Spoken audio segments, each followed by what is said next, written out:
Chandu supreme TV ప్రేక్షకులకు నమస్కారం. సమాజంలోకి వచ్చే ప్రతి విద్యార్థి కూడా రేపటి తరానికి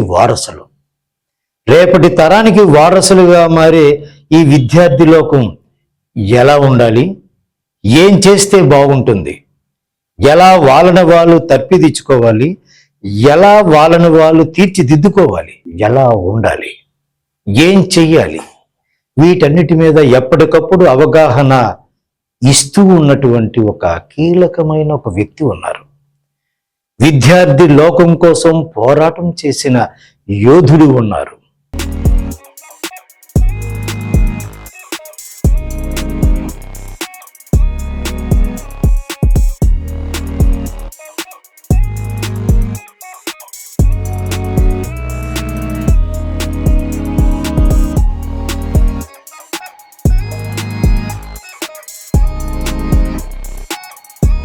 వారెవరో కాదు, సమయం హేమంత్ కుమార్. వారిని మన చందు సుప్రీం టీవీ ప్రేక్షకులకు పరిచయం చేయడం కోసం మన స్టూడియోకి ఆహ్వానించే వారు వచ్చారు. నమస్కారం సమయం హేమంత్ కుమార్ గారు. నమస్తే. అసలు స్టూడెంట్ అంటే ఎవరు సార్?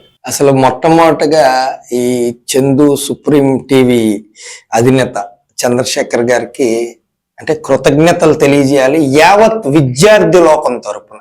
ఎందుకంటే మహా ఛానల్స్ ఉన్నాయి, పెద్ద పెద్ద టీవీలు ఉన్నాయి, మరి ప్రతి అనుక్షణం వీక్షించేటటువంటి ప్రేక్షకులు ఉన్నారు. కానీ ఎవరు ఎప్పుడు ఎన్నడూ కూడా విద్యార్థులు ఎలాగుండాలి, విద్యార్థుల భవిష్యత్తు ఎలాగుండాలి, తల్లిదండ్రులు ఏమి తపన పడుతున్నారు, విద్యార్థులు రేపు పొద్దున ఏమి అవుదాం అనుకుంటున్నారు అన్న దానిపైన ఒక స్పష్టమైన స్టోరీ టేకప్ చేద్దామని చెప్పి మొట్టమొదటిసారిగా ఈ యొక్క ఉత్తరాంధ్ర ప్రాంతంలో మరి సుప్రీం టీవీ అధినేత మరి చంద్రశేఖర్ గారు దీన్ని ఒక ఛాలెంజ్ గా తీసుకొని మా వంటి విద్యార్థి నాయకులను ఆహ్వానిస్తూ ఎప్పుడో 20-25 సంవత్సరాల క్రితం ఏవెన్ కాళీ కృష్ణ యూనివర్సిటీలో మరి విద్యార్థి నాయకులుగా ఎన్నికల్లో పోటీ చేసి గెలిచినటువంటి మా వంటి వాళ్ళకి ప్రాతినిధ్యం ఇస్తూ ఈ రోజుకి కూడా మేము చేస్తున్నటువంటి కార్యక్రమాలు నిజంగా ప్రజలకు కానీ, విద్యార్థులకు కానీ, తల్లిదండ్రులకు కానీ, నిరుద్యోగ యువతకు కానీ ఉపయోగపడుతున్నాయి అని చెప్పి ఒక సంకేతాన్ని ఆయన ఈ యొక్క తల్లిదండ్రులకు కానీ, ఈ యొక్క ప్రజలకు కానీ, విభజనకి నోచుకున్నటువంటి ఆంధ్ర రాష్ట్ర ప్రజలకు కానీ అందిద్దామని చెప్పి ఆయన తీసుకుంటున్నటువంటి ఈ యొక్క నిర్ణయాన్ని మేమైతే సంపూర్ణంగా స్వాగతిస్తున్నాం. ఆయన అడిగినటువంటి తొలి ప్రశ్న ఏదైతే విద్యార్థి అంటే ఎవరు, విద్యార్థి అంటే నేటి విద్యార్థే రేపటి పౌరుడు, రేపు ఈ యొక్క దేశాన్ని చక్కదిద్దవలసినటువంటి ఒక ఆజానుబాహుడు అని చెప్పి మనం చెప్పుకోవచ్చు.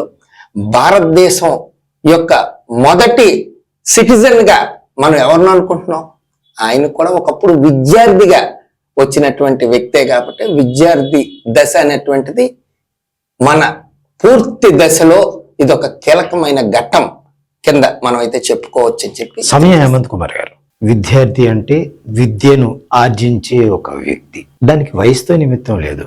ఎస్, ఎప్పుడైనా ఎలాగైనా మనం నేర్చుకోవాలనే తపన మనలో ఉండాలి. కానీ ఆ సరస్వతి మాత ఎప్పుడూ కటాక్షించడానికి సిద్ధంగానే ఉంటుంది. సరే, ఒకప్పుడు స్కూలింగ్ నుంచి, ప్రభుత్వ బడిలో నుంచి మొదలుపెట్టి ఇప్పుడు కాన్వెంట్స్ లో కూడా ఏసీ క్లాస్ రూమ్స్, ఇవన్నీ విద్యా వ్యవస్థ మారుతూ వస్తుంది. ఈ మారుతున్న విద్యార్థి లోకం అసలు వాళ్ళు ఇప్పుడున్న టెక్నాలజీ నేపథ్యంలో వాళ్ళు ఏం నేర్చుకోవాలంటారు? యాక్చువల్గా చంద్రశేఖర్ గారు చెప్పినటువంటి ఎవ్రీడేస్ లెర్నింగ్ అంటే ప్రతి దినం కూడా నేర్చుకోవాల్సినటువంటి దినంగా ఆయన చెప్పడం నిజంగా ఇదైతే వాస్తవం. ఎందుకంటే every day is a students day. ఎందుకంటే ప్రతి తల్లిదండ్రులు కూడా విద్యార్థిగా ఏదో ఒకటి నేర్చుకోవాలి. ఈ రోజు ఏఐ వచ్చింది, క్వాంటమ్ తెచ్చారు చంద్రబాబు నాయుడు గారు. క్వాంటమ్ అంటే ఈ రోజుకి ఎవరికి తెలియదు. It is nothing but making cut short the situations, అంటే పెద్దదాన్ని చిన్నదిగా చేయడం, అంటే షార్ట్ కట్ మోడల్లో చెప్తున్న విధానం. అలాగే ఆర్టిఫిషియల్ ఇంటెలిజెన్స్ ఈ రోజుకి కూడా చాలా మంది తల్లిదండ్రులకు కానీ విద్యార్థులకు కానీ తెలియని సబ్జెక్టు. అంటే ఈ రోజు తల్లిదండ్రులు కూడా విద్యార్థిగా అది నేర్చుకోవాలి. సో ఎవ్రీడేస్ లెర్నింగ్ అని చెప్పి సార్ చంద్రశేఖర్ గారు చెప్పింది అయితే వాస్తవం. అయితే విద్యార్థులు అంటే విద్యార్థులకు ప్రాథమిక విద్యే ప్రధాన ఘట్టం. ప్రాథమిక విద్య అంటే 1 నుంచి 10వ తరగతి వరకు ఏదైతే మనం చదువుతాం, this is the foundation for a student. విద్యార్థికి ఇది ఒక బేస్. అంటే మన ఇంటికి పునాది ఎలాగుంటుందో ప్రాథమిక విద్య అనేది విద్యార్థికి పునాది. సో ఈ యొక్క ప్రాథమిక విద్యలో విద్యార్థి గాని తల్లిదండ్రులు గాని ఎలాగ ఉండాలి అన్న విషయం పైన మరి చంద్రశేఖర్ గారు అడుగుతున్నటువంటి ప్రశ్నకి గుప్తంగా చెప్పేటటువంటి సమాధానం ఏంటంటే, ఎవ్రీ డే ఆ స్టూడెంట్ ని ఆ తల్లిదండ్రులు పర్యవేక్షణలో ఉండాలి. తెల్లవారు లెగిస్తే స్కూల్కి వెళ్లే ముందు కూడా 10 నిమిషాల ముందు కూడా చేతిలో పుస్తకం ఉండేటటువంటి ఆనాటి రోజుల్లో పుస్తకం చదువుకుంటూ టిఫిన్ తింటూ పాఠశాలకు వెళ్ళి పరీక్ష రాసి వచ్చినటువంటి రోజులు గుర్తున్నాయి. సెల్ ఫోన్ చూస్తూ ఆటో ఎక్కుతూ ఆటోలోంచి సెల్ ఫోన్ తల్లిదండ్రులకి ఇచ్చి స్కూల్కి వెళ్తున్నటువంటి రోజులకి దిగజారిపోయినటువంటి పరిస్థితులు కూడా ఈ రోజు మనం చూస్తున్నాం. ఇదే పిల్లలకు మనం తల్లిదండ్రులకు నచ్చ చెప్తే, లేదు సార్ చాలా ఇంపార్టెంట్ న్యూస్ చూస్తున్నాడు పిల్లాడు, ఇది చూడకపోతే క్లాస్లోకి వెళ్ళి సమాధానం చెప్పలేడు, అంతా కూడా షార్ట్ కట్ మెథడ్స్ ఆన్లైన్ లో చూస్తున్నాడని చెప్పి తల్లిదండ్రులే విద్యార్థులు చేస్తున్నటువంటి తప్పులను కప్పిపుచ్చుకుంటూ ముందుకు వెళ్తున్నటువంటి యొక్క రోజుల్లో తల్లిదండ్రులు పూర్తిగా మారాలి. విద్యార్థులకు భయం చెప్పకపోయినా పర్వాలేదు కానీ కనీసం క్రమశిక్షణ నేర్పించాలి. భయం చెప్పమని ఎవరు అనట్లేదు, క్రమశిక్షణ నేర్పితే భయం చెప్పాల్సిన అవసరమే లేదు. Everyday is learning Abdul Kalam గారు చెప్పారు. ఎవ్రీడే ఇస్ టీచింగ్ అని అబ్దుల్ కలాం గారు చెప్పారు. పివి నరసింహారావు గారు చెప్పారు ఎవ్రీడే ఇస్ లెర్నింగ్ అని. అలాగా మహానుభావులు చెప్పారు. ప్రతి రోజు కూడా నేర్చుకోవాల్సినటువంటి రోజు, ప్రతి రోజు కూడా నేర్పించవలసినటువంటి రోజు అని. అయితే సమయ హేమంత్ కుమార్ గారు, ఇందాక మీరు చెప్పిన ఒక మాటలో ఏఐ టెక్నాలజీ గురించి మీరు ప్రస్తావించారు. ఈ ఏఐ టెక్నాలజీ కానీ సాంకేతిక సమన్వయము వీటికి సంబంధించి మీరు ఇందాక ఒక మాట మాట్లాడుతూ ప్రస్తుత ముఖ్యమంత్రి చంద్రబాబు నాయుడు గారు క్వాంటమ్ కూడా పరిచయం చేస్తారని చెప్పారు. ఈ సాంకేతికత అంటే ఒకప్పుడు టెక్నికలిటీ అంటే ఒక ఐటీ, పాలిటెక్నిక్ లేదంటే ఇలాంటి సబ్జెక్టులతో కూడింది మాత్రమే సాంకేతికత ఒకప్పుడు. కానీ ఇప్పుడు సాంకేతికత అంటే ఏఐ టెక్నాలజీ అంతకు మించి వచ్చింది. ఈ మించి వచ్చిన ఈ టెక్నాలజీలో ప్రతి స్టూడెంట్ కూడా ఒక గ్రిప్ సంపాదించాలి అంటే వాళ్ళు తనని తాను ఏ విధంగా మార్చుకోవాలి, తాను కొత్తదనం నేర్చుకోవడానికి ఎలాంటి ప్రయత్నం చేయాల్సి ఉంటుందని మీ అభిప్రాయం? ఇది మారుతున్నటువంటి యొక్క విద్యా ప్రామాణికలు ఏవైతే ప్రమాణాలు ఉన్నాయో, అంటే అకాడమిక్స్ లో ఏవైతే సబ్జెక్ట్స్ ఉంటాయి ఇవి కాకుండా వీటికి ఇంటర్లింక్డ్ ఉంటాయి చాలా. సో మన దేశంలో కాకుండా ప్రపంచంలోని ఏదైతే అత్యాధునికంగా ఏదైతే నాలెడ్జ్ అప్డేట్ అవుతుందో చదువును కూడా మనం అప్గ్రేడ్ చేసుకుంటూ వెళ్తేనే ఈ యొక్క పోటీ ప్రపంచంలో మనం నిలదొక్కుకోగలము.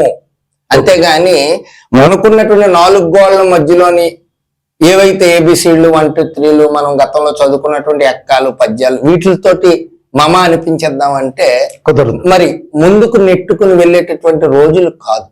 ఇది పూర్తిగా కూడా చాలా శరవేగంగా పరిగెట్టేటటువంటి యొక్క రోజులు. ఈ రోజుల్లో 10వ తరగతి విద్యార్థి కూడా మొన్న ఐసిఎస్సి టింపనీ స్కూల్లో చూసాం 500కి 500 మార్కులు వచ్చినటువంటి పరిస్థితి. అంటే 100కి 100 ప్రతి సబ్జెక్ట్ లో సాధించినటువంటి పరిస్థితి. అంటే ఎవరు కూడా ఊహించలేనటువంటి మార్పు, ఊహించలేనటువంటి అభివృద్ధి. ఎడ్యుకేషన్ లో వస్తున్న ర్యాపిడ్ చేంజ్, ఎడ్యుకేషన్ లో వస్తున్నటువంటి చేంజ్ కి తగ్గట్టు మేధస్సు కూడా దానికి ప్యారలల్ గా పరిగెడుతున్నటువంటి యువతరం ఈరోజు మరి హైటెక్ పిల్లలు పుడుతున్నారు. అంటే మనం ఊహించలేదు ఎప్పుడు కూడా అంత వేగంగా బాల మేధావి అని అనగలుగుతున్నారంటే ఎస్, నాలెడ్జ్ ఇస్ డివైన్. అంటే చిన్నపిల్లాడు కూడా ఒక ఐఏఎస్ అధికారి చదివేటటువంటి చదువు 5వ తరగతిలో 10వ తరగతి లోపే వాడు విద్యను అభ్యసించేస్తున్నాడు, కంప్లీట్ చేసేస్తున్నాడు, త్వరగానే నేర్చుకోవడం జరుగుతుంది. ఎస్. హేమంత్ కుమార్ గారు, ఎస్, ఇప్పుడు ఇంతకు ముందు ఒక గ్రాడ్యుయేట్ అయిన తర్వాత నెక్స్ట్ జాబ్, గ్రాడ్యుయేషన్ తర్వాత జాబ్ లో సెటిల్ అయ్యే ప్రయత్నం అనేది ఏదో కాంపిటేటివ్ ఎగ్జామ్స్ రాయడమో మరొకటి చేస్తూ ఉండేవారు. ఇప్పుడు మారుతున్న పరిస్థితుల దృష్ట్యా ఒక స్టూడెంట్ గ్రాడ్యుయేషన్ కంప్లీట్ అవ్వకముందే ఇందాక మీరు ఒక మాట అన్నారు, ఏవైతే సపోర్టింగ్ స్కిల్స్ ఉంటాయో వాటిని ముందుగా నేర్చుకోవాలని. అంటే ఇప్పుడు అండర్ గ్రాడ్యుయేట్ గా ఉంటూ కూడా తను చదువుతున్న ఎడ్యుకేషన్ కి ప్యారలల్ గా వేరే క్వాలిఫికేషన్స్ కూడా పెంచుకునే పరిస్థితి ఇప్పుడు వచ్చింది. ముఖ్యంగా కమ్యూనికేషన్ స్కిల్స్ లాంటివి వాళ్ళు గ్రాడ్యుయేషన్ సర్టిఫికెట్తో పాటు ఇవన్నీ కూడా డెవలప్ చేసుకొని బయటకు వస్తే వాళ్ళు ఏ రంగంలో అయితే వెళ్దాం అనుకున్నారో ఆ రంగంలోకి వెళ్ళడానికి మంచి దారి ముందుగానే అందిపుచ్చుకునే అవకాశం ఉంటుంది అనేది మీలాంటి వాళ్ళు చెప్తున్న ఒక మంచి మాట. అయితే ఒక వ్యక్తి కమ్యూనికేషన్ స్కిల్స్తో పాటు బిఏఓ బీకామో ఇంజనీరింగో బీటెక్ ఏదో ఒకటి చదువుతున్న పిల్లలు సైమల్టేనియస్గా నేర్చుకోవాల్సిన కొన్ని కోర్సెస్ ఉంటాయి. ఎస్, ఇప్పుడు ఈ ప్రభుత్వం ఇప్పుడు సపోజ్ ఆంధ్ర విశ్వ కళా పరిషత్తులో కొన్ని కోర్సెస్ కొన్ని ఇంట్రొడ్యూస్ చేస్తుంది కొత్తగా. ఎస్, వాటి గురించి తెలిసిన వాళ్ళు తెలుసుకుంటున్నారు, తెలుసుకోలేని వాళ్ళు అర్రే అప్పుడు మనం ఇది కూడా చదువుంటే బాగుండేదేమో అని నాళ్ళు ఖర్చుకునే పరిస్థితి వస్తుంది. ఇప్పుడు ఎలాంటి కోర్సెస్ అందుబాటులో ఉన్నాయని మీ అభిప్రాయం సార్? అంటే ఓవరాల్ గా చంద్రశేఖర్ గారు వేసినటువంటి ఇది చాలా కీలకమైనటువంటి ప్రశ్న. ఎందుకంటే చాలా మందికి విద్యార్థులకు కానీ తల్లిదండ్రులకు కానీ యువతకు కానీ ఎవరికి తెలియలేనటువంటి ఒక గొప్ప ప్రశ్న అడిగారు. ఎందుకంటే దీనికి సమాధానం కూడా ఆలోచించి చెప్పవలసినటువంటిది కాదు. ఎందుకంటే ఇట్ ఈస్ ప్యూర్లీ స్ట్రక్చరైజ్డ్. ఎందుకంటే 1వ తరగతి నుంచి 10 +1 +2 or intermediate or polytechnical or ITI plus polytechnic plus engineering ఇవన్నీ కూడా standards. Okay, or degree BCom BA BZC BSc computer science ఇలాగ ఇవన్నీ కూడా స్టాండర్డైజ్డ్ అన్నమాట. సో ఈ స్టాండర్డైజ్ సబ్జెక్ట్స్ ఏవైతే ఎక్స్ట్రా కరిక్యులం యాక్టివిటీస్ మనం నేర్చుకోగలుగుతామో ఇవన్నీ కూడా యాడెడ్ అడ్వాంటేజెస్. అంటే English speaking course, personality development, computer science ఇవన్నీ కూడా ఎడిషనల్స్. సమయ హేమంత్ కుమార్ గారు, ఏ స్టూడెంట్ అయినా సరే తను బాగా డెవలప్ అవ్వాలని అనుకుంటాడు. నా పేరెంట్స్ నా మీద ఈ హోప్స్ పెట్టుకున్నారు కాబట్టి నేను దాన్ని రీచ్ అవ్వాలి అనే ఒక తపనతో ఉంటాడు. ఇప్పుడున్న ఎడ్యుకేషన్ ప్యాటర్న్ మారుతూ వస్తున్న నేపథ్యంలో వాళ్ళు చదువుకుంటున్న ఏ కోర్సు చదువుకుంటున్నా సరే ప్రభుత్వం వాళ్ళకి అందుబాటులో తీసుకొస్తున్న టెక్నాలజీ కోర్సెస్, సపోజ్ మన ఆంధ్ర విశ్వ కళా పరిషత్తులో ఏర్పాటు చేస్తున్న కోర్సెస్, చాలా యూనివర్సిటీస్ అందుబాటులోకి తీసుకొస్తున్న కోర్సెస్ ఉన్నాయి. వాటిని వీళ్ళు ఎలా అందిపుచ్చుకోవాలి? వాటి గురించి మన చందు సుప్రీం టీవీ ప్రేక్షకులకు వివరించండి. చాలా డెప్త్ ఉన్నటువంటి సబ్జెక్ట్ తో కూడినటువంటి ప్రశ్నను చంద్రశేఖర్ గారు అడగడం నిజంగా స్వాగతనీయం. ఎందుకంటే this is the entire heart for the education system. అంటే 1వ తరగతి నుంచి 10వ తరగతి వరకు విద్యను అభ్యసించడం అనేది ప్రాథమిక విద్య కింద మనం అనుకుంటే, ఇంటర్మీడియట్ ఇదొక మోడ్ ఆఫ్ స్టడీ, +1 +2 ఇదొక మోడ్ ఆఫ్ స్టడీ, దీని తర్వాత డిగ్రీ చేయడం లేదా పాలిటెక్నికల్ చేయడం, మళ్ళీ ఇంజనీరింగ్ కి వెళ్ళడం, ఆ తర్వాత ఎంటెక్ వెళ్ళడం లేదా బయట విదేశాలకు వెళ్ళి ఎంఎస్ చేయడం, అలాగే మేనేజ్మెంట్ స్టడీస్ అయితే ఎంబీఏ చేయడం, అట్ ద సేమ్ టైం బయటికి వెళ్ళి కూడా మరి విదేశాల్లో ఎంబీఏ చేయడం, ఇవన్నీ కూడా మనకి ఒక క్వాలిఫికేషన్ మాత్రమే. This is nothing but the basic qualification. Next ఏం కావాలి? ఎస్, నెక్స్ట్ ఏం కావాలి అని చెప్పి 24-23 సంవత్సరాల తర్వాత నెక్స్ట్ ఏం చదువుదాము అని అనుకుంటే పెళ్లి వయసు వచ్చేస్తుంది ఆడపిల్లలు. That is not correct. ఎప్పుడైతే మనం 10వ తరగతి పూర్తి చేస్తామో, ఇంటర్మీడియట్ ఫస్ట్ ఇయర్ లోకి వెళ్తామో, అప్పుడే మనం we should start the ancillary education. అంటే మారుతున్నటువంటి కాలం, మారుతున్నటువంటి ఎడ్యుకేషన్ సిస్టమ్ బట్టి ప్యారలల్ గా కూడా 1 or 2 other subjects, for example English speaking course, computer science, basic computers, personality development, management courses, ఇలాగా దీనికి యాన్సిలరీ సబ్జెక్ట్స్ అన్ని కూడా నేర్చుకుంటూ అప్డేట్ అవుకుంటూ వెళ్తే ఇది స్టూడెంట్స్ తో పాటు పేరెంట్స్ కూడా అవసరం. ఆ నాలెడ్జ్ పేరెంట్స్ కి ఈ నాలెడ్జ్ అవసరం ఉన్నా లేకపోయినా సరే, పేరెంట్ కి ఈ సబ్జెక్ట్ పిల్లాడు నేర్చుకోకపోతే భవిష్యత్ కాలంలో ఈ యొక్క పోటీ ప్రపంచంలో నా పిల్లాడో నా పాపో ఈ యొక్క పోటీని ఎదుర్కోలేరన్నటువంటి అంశం తల్లిదండ్రులు తెలుసుకోవాలి.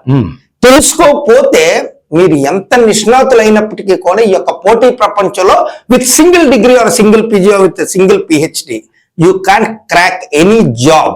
విద్యార్థులతో పాటు తల్లిదండ్రులు కూడా ఈ యొక్క విద్యార్థులకు చెప్పే విధంగా అట్లీస్ట్ పూర్తి నాలెడ్జ్ లేనప్పటికీ కూడా విద్యార్థులను మానిటరేట్ చేయగలగాలి. అది ఏ రకంగా అంటే 1వ తరగతి నుంచి 10వ తరగతి వరకు మన పాపో బాబో పాస్ అయిన తర్వాత ఫస్ట్ క్లాస్ వచ్చిందని చెప్పి కొంతమంది, డిస్టింక్షన్ వచ్చిందని కొంతమంది, 100కి 100 మ్యాథమెటిక్స్ లో వచ్చాయని కొంతమంది సంబరాలు చేసుకుంటూ స్వీట్లు తినిపించుకునే రోజు వరకు కూడా మనకి చాలా ఆహ్లాదకరంగా, ఆనందకరంగా ఉంటుంది. అంతవరకు అందరూ హ్యాపీ. కానీ ఇది మగ్డ్ నాలెడ్జ్ కాకూడదు. ఇది మగ్ చేస్తే, బట్టి పడితే వచ్చినటువంటి విద్య కాకూడదు.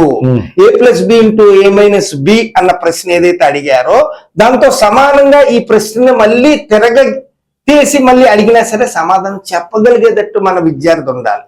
అంటే వాడికి ఆ యొక్క విద్య మీద పట్టు ఉండాలి, గ్రిప్ ఉండాలి, సోషల్ స్టడీస్ మీద ఉండాలి, సైన్సెస్ మీద ఉండాలి, మ్యాథమెటిక్స్ మీద ఉండాలి. ఫర్ ఎగ్జాంపుల్ మేము బీకామ్ చదివాం.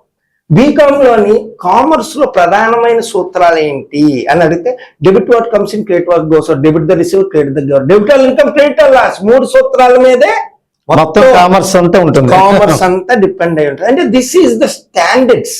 ఈ స్టాండర్డ్స్ మన జీవితంలో మనం చదివిపోయినంత వరకు కూడా మనకి ఇవే గుర్తుండాలి.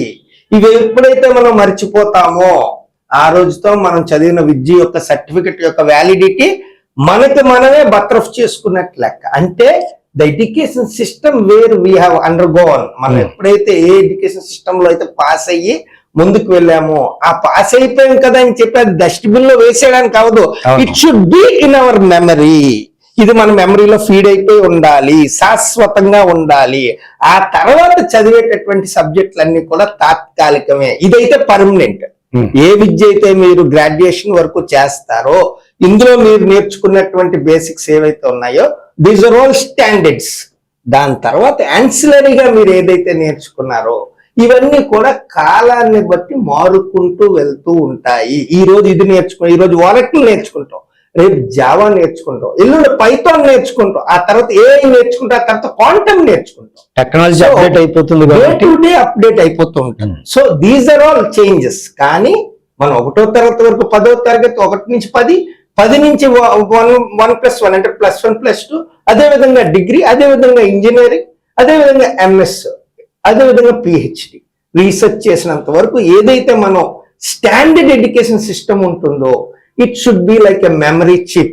మన మెమరీలో ఫీడ్ అయిపోయి ఉండాలి ఆ బేసిక్స్. ఆ తర్వాత నేర్చుకునేటటువంటివన్నీ కూడా మనకి దీస్ ఆర్ ఆల్ యాన్సిలరీస్. అంటే ఇప్పుడు మనకన్నీ వచ్చి డ్రైవింగ్ నేర్చుకో లైసెన్స్ ఉండాలి, తీసుకోవాలి యాన్సిలరీ అంతే. ఇలా ఈ యాన్సిలరీస్ తోటే ఈ రోజు భారతదేశంలోనే కాదు అంతర్జాతీయంగా కూడా ప్రపంచవ్యాప్తంగా విద్యా వ్యవస్థ, ప్రపంచవ్యాప్తంగా విద్యార్థులు కూడా అంతా కూడా వాళ్ళకి వచ్చేటటువంటి ఉద్యోగాలన్నీ కూడా యాన్సిలరీ డిపెండెన్స్ మీద వస్తున్నాయి. యాన్సిలరీస్ లో వాళ్ళకు ఉన్నటువంటి పట్టు మీద ఆధారపడి వాళ్ళకి ఉద్యోగాలు ఇస్తున్నారు. కానీ బేసిక్ డిగ్రీస్ అనేది only these are all qualifications అని పక్కన పెడితే అవ్వదు. ఇది ఉంటేనే ఇది కంటిన్యూటీ ఉంటుంది. ఇక్కడ హేమంత్ కుమార్ గారు, ఎస్, విశ్వవిఖ్యాత నటుడు అని చెప్పే కమల్ హాసన్ గారు ఆకలి రాజ్యం ఒక సినిమాలో నేను చదివినది ఒకటి, చేస్తున్న ఉద్యోగం ఒకటి, దానికి దీనికి ఏం సంబంధం అని ఒక ఆవేదన భరితంగా ఒక డైలాగ్ చెప్తారు ఆయన. అది ఇప్పటిది కాదు, ఇప్పుడు కొన్ని సంవత్సరాల క్రితం వచ్చిన సినిమా. అప్పటి విద్యా వ్యవస్థ మీద ఆ రోజుల్లో చదువుతున్నది వేరు, మనం చేయాల్సిన ఉద్యోగం పరిస్థితులు వేరేగా ఉంటాయని అప్పుడే చెప్పారు. ఇప్పుడు కూడా టెక్నాలజీ మారిపోతుంది. నేను బీటెక్ స్టూడెంట్ని, ఇంజనీరింగ్ స్టూడెంట్ని, నేను ఇంజనీరింగ్ సంబంధించే ఉద్యోగం వస్తుంది అనుకుంటే కాదు. ఇప్పుడు నేను ఎంబీబీఎస్ చదివాను, నేను డాక్టర్నే అవుతాను అని అనుకుంటే ఒక క్లినిక్ పెట్టుకునే పరిస్థితి ఉండకపోవచ్చు. ఎంఎస్ చేయొచ్చు, ఇంకోటి చేయొచ్చు. మీరు ఒక కంపెనీలో ఉండే ఒక డాక్టర్స్ ఫ్యాకల్టీగా ఉండే మార్గం మారిపోవచ్చు. లేదు, అసలు మీరు చదివిన ఎంబీబీఎస్ ను కూడా పక్కన పెట్టేసి ఒక కొత్త ప్రొఫెషన్ లో మీరు రాణించవచ్చు. అలాగే బిఏ బీకామ్ చదివిన వాళ్ళు బిఏ బీకామ్ చదివిన తర్వాత ఒక ఐఏఎస్ అవ్వాలంటే వాళ్ళు ఏం చదవాలి? డిగ్రీ. ఏదో నేను బిఏ బీకామ్ చదివేశాను కదా, నాకు దీనికి సంబంధించిన క్వశ్చన్స్ వస్తాయి అనుకుంటే కాదు కదా. అన్ని సబ్జెక్టులకు సంబంధించినవి కూడా అక్కడ అడిగే అవకాశం ఉంటుంది. అంటే విద్యా వ్యవస్థ అప్పుడు, ఇప్పుడు, రేపు కూడా ఇప్పుడు అప్డేట్ అవుతూ ఉంటుంది. అప్డేట్ అయ్యే ఆ విద్యా వ్యవస్థకు అనుకూలంగా మనం కూడా మారాలి అనేది మీరు చెప్పిన మాట. అయితే చాలా మంది స్టూడెంట్స్ నాకు సరిగ్గా చదువుకునే అవకాశం లేదు, నాకు ఎంత చదువుదామన్నా మా ఇంట్లో ఫైనాన్షియల్ సపోర్ట్ లేదు, ఎంత చదవాలని నాకు రిజర్వేషన్స్ లేదు, లేకపోతే మరొక అవకాశం లేదని వాళ్ళలో వాళ్ళు బాధపడుతూ కుచించుకుపోతూ ఒక్కడుగు కూడా ముందుకు వెయ్యలేని పరిస్థితుల్లో సమస్యల్లో మేమే ఉన్నాము అని అనుకుని బాధపడుతున్న వాళ్ళు సంఖ్య చాలా పెరిగిపోతుందని తెలుస్తోంది. ఎస్, మీ దృష్టిలో కూడా ఇలాంటి సంఘటనలు చాలా వచ్చే ఉంటాయి. అయితే ఇలాంటి సమస్యల ఒడితో సతమతమయ్యే వాళ్ళకి అటు ప్రభుత్వ పరంగా కానీ లేదంటే మీలాంటి వాళ్ళు ఇచ్చే గైడెన్స్లు కానీ ఇంకా విద్యా వ్యవస్థ యూత్ మీద కాన్సన్ట్రేట్ చేసి వీళ్ళు బాగుండాలి అనే అవకాశాలు కల్పిస్తున్న వాళ్ళు ఈ సొసైటీలో ప్రపంచవ్యాప్తంగా చాలా మంది ఉన్నారు, చాలా అవకాశాలు ఉన్నాయి. వాటికి సంబంధించి మన చందు సుప్రీం టీవీ ప్రేక్షకుల ద్వారా యూత్కి వివరించండి సార్. ఇప్పుడు ఏదైతే చంద్రశేఖర్ గారు చెప్పారో ఇందులో అంటే జాతీయంగా అంటే మన భారతదేశం దగ్గర నుంచి అంతర్జాతీయ విద్యా ప్రమాణాల వరకు కూడా ఒక విద్యార్థి దేన్ని అందిపుచ్చుకోవచ్చు అన్న విషయం పైన 2 ముక్కల్లో ఆయన చెప్పమన్నారు. It is not so easy as what we are talking today. కానీ ఒక ఆస్కారం అవకాశం అయితే ఉంది. ఏంటంటే ఏ విద్యార్థి అయినా సరే, ఏ విద్యార్థిని అయినా సరే మొట్టమొదటిగా మనం తెలుసుకోవాల్సింది ఏంటంటే అవసరం ఉన్నటువంటి వాటిపైనే దృష్టి పెట్టాలి. ఫర్ ఎగ్జాంపుల్ ఇంటర్నెట్ ఉంది. ఇంటర్నెట్ మనకి ఒక చేతిలో cell phone is equivalent to 100 times more than Hiroshima and Nagasaki bomb. మన హీరోషిమా నాగసాకిలో ఆ రోజు పేలినటువంటి అణుబాంబు కంటే 100 రెట్లు ప్రమాదమైనది మన సెల్ ఫోన్. అది వాడుకున్నట్టుగా వాడుకోకపోతే ఎస్ చంద్రశేఖర్ గారు చెప్పింది ముమ్మాటికి నిజం. వాడుకోవాల్సిన విధానంగా దాన్ని వాడుకోకుండా అత్యెక్కువగా అతి ఉత్సాహంగా దాన్ని యూటిలైజ్ చేస్తే మనమే పాడు చేసుకున్నట్లు అవుతాం. ఎందుకంటే దీని మీద శ్రద్ధ మనకి ఎంత ఉంటుందో తల్లిదండ్రులకి దానిపైన అంతే శ్రద్ధ ఉండాలి. మనం ఏం చదువుతున్నాం, మన ముందు కంప్యూటర్ పెడతారు పిల్లలు, ఆ కంప్యూటర్ లోపల మొబైల్ ఫోన్ పెడుతున్నారు, ఇక్కడేమో హెడ్ పాడ్స్ అంటే ఇయర్ పాడ్స్ పెడతారు. అంటే ఎదుటివాడు మాట్లాడుతుంది వినిపించదు, మనం మాట్లాడేది మాత్రమే వినిపిస్తుంది. అవతల మాట్లాడేది అబ్బాయా అమ్మాయా, ఈ సినిమా యాక్టరా, లేకపోతే ఇంటర్వ్యూయరా, ఎవరు ఏంటి, లేకపోతే టీవీయా, లేకపోతే కామెంటరీయా, క్రికెటా, లేకపోతే వీడియో గేమ్సా, ఏమీ తెలీదు. తల్లిదండ్రులు స్క్రీన్ కనిపిస్తున్నటువంటి కంప్యూటర్ని వాళ్ళు చూస్తూ వాళ్ళ చేతులు కూడా సెల్ ఫోన్ చూస్తూ ఈ కంప్యూటర్ని చూస్తారు. So at the same time parent spoil అవుతున్నాడు, చైల్డ్ స్పాయిల్ అవుతున్నారు, అట్మాస్ఫియర్ మొత్తం స్పాయిల్ అవుతుంది. This is nothing but pollution, 100% pollution. మనమే పొల్యూట్ అవుతున్నాం.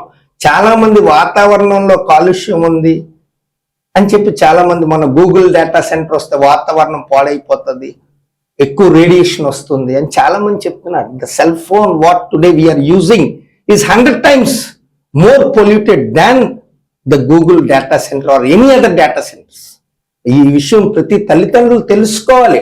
మనం అప్గ్రేడ్ అవ్వాలి, నేషనలైజేషన్ అవ్వాలి, అంతర్జాతీయ ప్రమాణాలకు ఈక్వల్ గా ఒక మెట్రో కాస్ట్రోపాలిటన్ సిటీగా మన యొక్క విశాఖ నగరం కానీ హైదరాబాద్ తరహాలో ఒక హైటెక్ సిటీగా ఎదగాలి.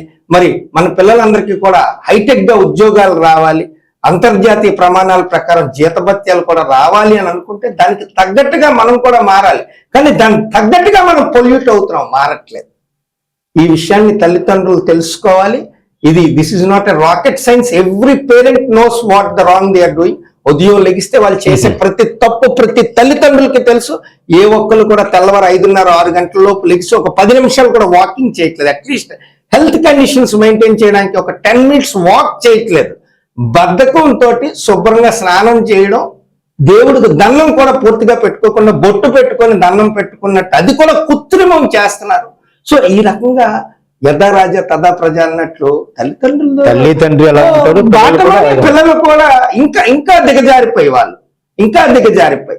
మా ఇంటి పక్కన నేను చూశాను, పిల్లలు 3rd, 4th స్టాండర్డ్ పిల్లలు ఆఫ్టర్ బాతింగ్ ఎక్కడైతే టవల్ తుడుచుకుంటున్నారో అక్కడే వదిలేసి అక్కడే బట్టలు వేసుకుని టవల్ అక్కడే ఉంటుంది స్కూల్కి వెళ్ళి వచ్చినంత వరకు కూడా. This is not correct. క్రమశిక్షణ ఎక్కడ ఉంది? పూర్వం లైట్లు లేవు, ఫ్యాన్లు లేవు, చెట్టు కింద చెట్టు నీడలో మరి ట్యూబ్ లైట్స్ లేకపోతే స్ట్రీట్ లైట్స్ లో చదువుకుని IAS IPS అయ్యి స్టాండర్డ్స్ తోటి ఉన్నటువంటి వాళ్ళు ఎంతో మంది రిటైర్ అయినప్పటికీ కూడా ఈ రోజు పోటీలో ఉన్నటువంటి పిల్లలతో పోటీ పడతాం అన్నటువంటి అధికారులు కూడా ఈ రోజులో ఉన్నారు. అంటే ఆ రోజుల్లో వాళ్ళు చదువుకున్నటువంటి చదువు పైన వాళ్ళు పెట్టినటువంటి శ్రద్ధ ఇంపార్టెంట్. ఎంత చంద్రబాబు గారు ఇప్పుడు మీరు మాట్లాడిన మాటల్లో ఒకప్పుడు అంటే గాంధీ గారు కూడా వీధి లైట్ దగ్గర ఉండి చదువుకున్నారని చెప్తారు. మనం చూడకపోయినా చరిత్ర మనకి చెప్తుంది. అయితే విద్యా వ్యవస్థ గురించి మనం మాట్లాడుకుంటున్న నేపథ్యంలో స్టూడెంట్స్ని, మా అబ్బాయి గవర్నమెంట్ స్కూల్లో చదివితే నాకు నామోషి, నాకు చిన్నతనం, అందుకని నేను కాన్వెంట్లో చేర్పిస్తాను. కాన్వెంట్ కూడా పోయింది, పెద్ద కాన్వెంట్, ఇంటర్నేషనల్ స్కూల్. ఎంత పెద్ద కాన్వెంట్ అంటే ఎవరు ఎక్కువ ఫీజు కలెక్ట్ చేస్తే అంత పెద్ద స్కూల్. అలాగే ఏసీ క్లాస్ రూమ్స్ వచ్చాయి, డిజిటలైజ్డ్. పిల్లల్ని తీసుకెళ్లే బస్సులు కూడా ఏసీ బస్సులు వచ్చాయి. అంటే వాళ్ళకి పిల్లలకి ఇంటి నుంచి పంపించే ఆ భోజనం మరొకటో హాట్ బాక్స్లు వస్తాయి, బుక్ చేసినవి. ఇంట్లో ఏం ప్రిపేర్ చెయ్యరు. Bus AC bus, class room AC class room.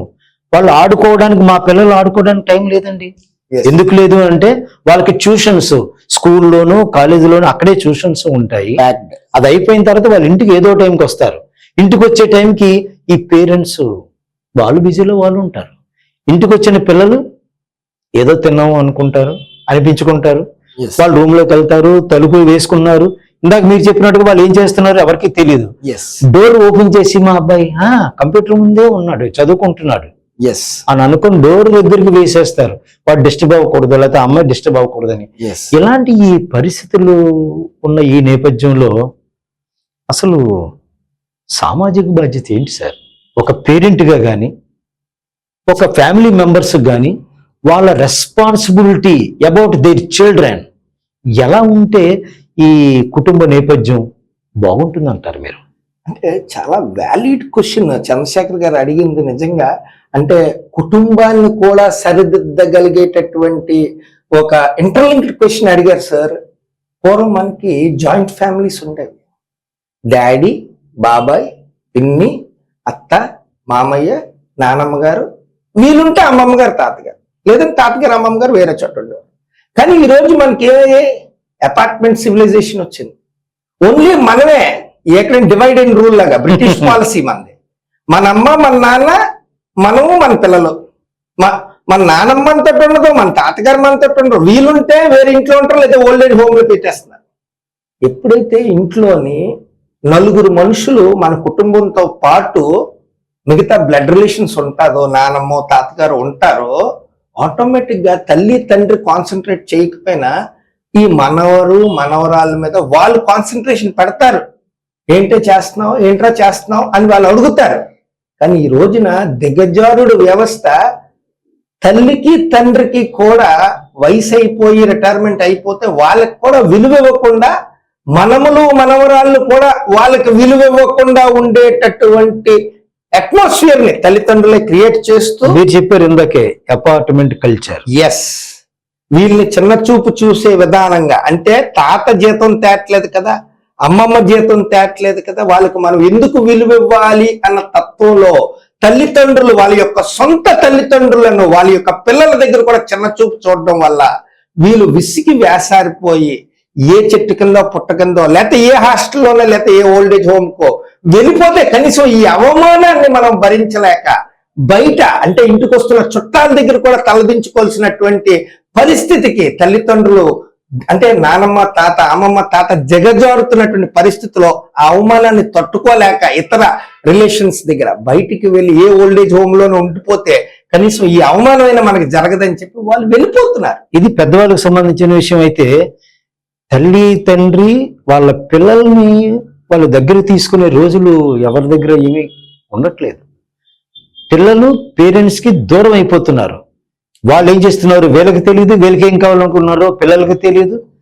ఈ ఒకే గదిలో ఉండే ఆ తల్లి తండ్రి ఒక పిల్లడు, తల్లి తండ్రి ఒక పాప, తల్లి తండ్రి ఒక ఇద్దరు పిల్లలు అనుకుంటే వీళ్ళ నలుగురు కూడా ఎవరి మట్టుకు వాళ్ళ జీవితాలు అయిపోతున్నాయి తప్ప మరి రేపటి విలువలు ఏమవుతాయి సార్? ఏ రోజైతే అమ్మమ్మని తాతగారిని నానమ్మ తాతగారిని బయటికి పంపించేస్తున్నారో ఈ చిన్నపిల్లలు వాళ్ళని అబ్జర్వ్ చేస్తున్నారు. ఈ అమ్మా నాన్న వాళ్ళ యొక్క సొంత అమ్మా నాన్న కూడా వీళ్ళ దగ్గరికి వస్తుంట, తాతగారు అమ్మమ్మ బయట ఉన్నారు కదా, మీరు కూడా బయట ఉండండి, వాళ్ళకో రూలు మీకో రూలా అని పిల్లలు ప్రశ్నించేటటువంటి స్థాయికి ఈ రోజు దిగజారిపోయినటువంటి యొక్క వ్యవస్థలో కొన్ని మార్పులు. ఇటీవల ఒక ఎగ్జాంపుల్ చెప్తాను. ఒక ఆడపిల్ల, నేను ఫ్రెండ్స్ తో పాటు బయటకు వెళ్తానని 9వ తరగతి అమ్మాయి అడగడం జరిగింది.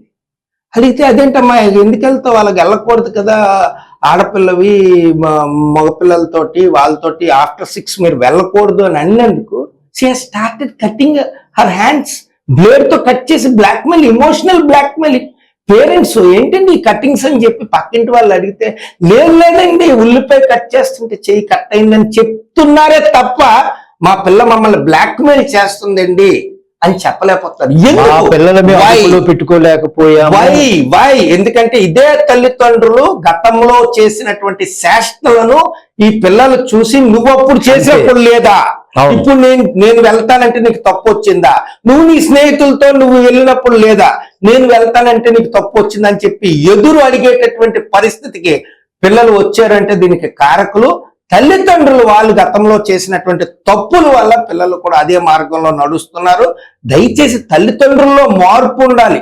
ఆ మార్పు ఎటువంటి మార్పు అంటే పిల్లలు ఎక్కడ కూడా వేలుతో చూపించేటటువంటి పరిస్థితి ఉండకూడదు.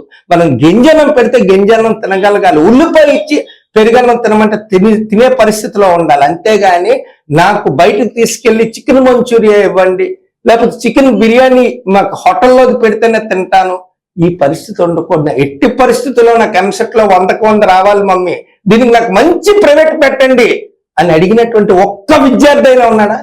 తల్లిదండ్రులు విద్యార్థి వెనకతలు పడి నువ్వు ఎలాగైనా 100కు 100 తేవాలని అడిగే రోజులే తప్ప విద్యార్థులు నాకు 100కు 100 రావాలి మమ్మీ, నాకు మంచి మ్యాథమెటిక్స్ ప్రైవేట్ పెట్టండి, మంచి ఫిజిక్స్ ట్యూషన్ పెట్టండి, మంచి కెమిస్ట్రీ మాస్టర్ గారిని అప్పచెప్పండి, లేకపోతే హోమ్ ట్యూషన్ పెట్టండి, ఎక్స్ట్రా కరిక్యులర్ యాక్టివిటీస్ అన్ని పక్కన పెడతాను, నేను స్కూల్లోనే రెమెడియల్ కోచింగ్ తీసుకుంటాను, స్కూల్లో మాస్టర్ గారికి చెప్పండి మన దగ్గర డబ్బులు లేకపోయినా పర్లేదు, మా స్కూల్ టీచర్ గారు మాకు ఉచితంగా చెప్తారు అని చెప్పి అడిగినటువంటి ఒక్క విద్యార్థి all over the Andhra Pradesh, all over the India ఎక్కడ ఒక్కడు కూడా నాకు తెలిసి మచ్చుకు కూడా లేరు. ఎందుకంటే ఆ సాంప్రదాయం పోయింది. ఏదైనా ఉంటే మమ్మీ కంప్యూటర్లో నేను నేర్చుకుంటాను మమ్మీ, 1 షాట్ లో నేర్చుకుంటాను mummy. What is 1 shot? 1 shot అంటే ABCD ఇస్తారు, అందులో నువ్వు ఏదో ఎంచుకోవడం.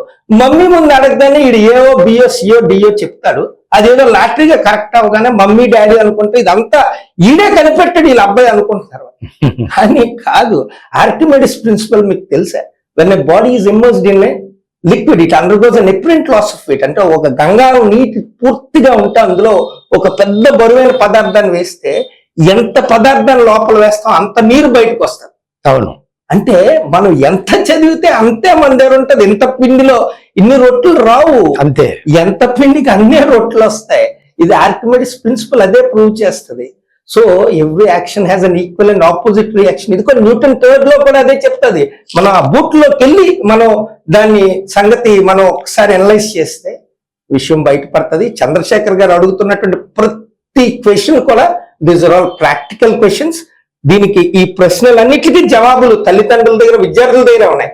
కానీ ఎవరు కూడా నోరెప్పరు. ఎందుకంటే పొట్ట చించుకుంటే కాలు మీద పడ్డది అన్నట్టు మన తప్పులకు మనమే బాధ్యులు. అంటే మనకు వేరేవాడు శిక్ష ఎక్కలేదు, ఎందుకంటే వాడు శిక్ష వేయకుండా మనమే దబాయించేస్తాం. కానీ పొద్దున్న పిల్లల తాలూకా రియాక్షన్ కి ఆ శిక్ష ఏంటో వీళ్ళందరూ ఫేస్ చేస్తారు. వాళ్ళు అనుభవిస్తున్నారు డే టు డే. వాళ్ళు ఇమోషనల్ గా వాళ్ళ బ్రెయిన్ స్ట్రెస్ గాని, ఈ రోజు అకస్మాత్తుగా మీకు హార్ట్ అటాక్స్ వస్తాయి, బ్రెయిన్ స్ట్రోక్స్ వస్తున్నాయి పేరెంట్స్. ఎందువల్ల వస్తున్నాయి? వాళ్ళు బయటికి చెప్పుకోలేక పిల్లలు చేస్తున్నటువంటి విన్యాసాల్ని కప్పిపుచ్చుకుంటూ వాళ్ళు చేస్తున్నటువంటి ఈ యొక్క కృత్రిమ ప్రయాణంలో భాగమే ఈ యొక్క ఆరోగ్యం అంతా కూడా పాడవడానికి కారణాలని చెప్పి మనం క్లియర్ గా ఒక వైట్ పేపర్ సిగ్నేచర్ చేసి వితౌట్ ఎనీ మెడికల్ ప్రిస్క్రిప్షన్ నేనైతే చెప్పగలను. ఎందుకంటే దీనికి డాక్టర్ వైద్యం అక్కర్లేదు. అంటే ఎవ్రీడే డిసీజ్ డాక్టర్ ఏంటి? ఎప్పుడో ఒక రోజు తలనొప్పి వచ్చిందంటే డాక్టర్ వైద్యం చేయగలరు. తెల్లవారు లెగిస్తే తలపోటు, తెల్లవారు లెగిస్తే అబద్ధాలు, తెల్లవారు లెగిస్తే బ్లాక్ మెయిల్, తెల్లవారు లెగిస్తే మన పిల్లలు చేస్తున్న తప్పులను తల్లిదండ్రులే కప్పిపుచ్చుకోవడం.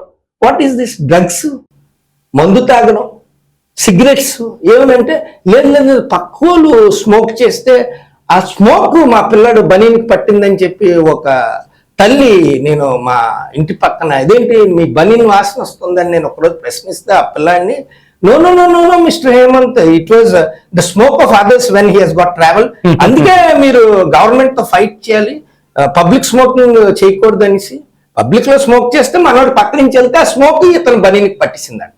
మరి డ్రింక్ అండ్ డ్రైవ్ లేని కొడుకు ఎందుకు దొరికిపోయాడు నాకు అర్థం అవట్లేదు. అది కూడా పక్కోడు తాగితే వీళ్ళు అబ్బాయి నోట్ నుంచి వాసన వచ్చిందా?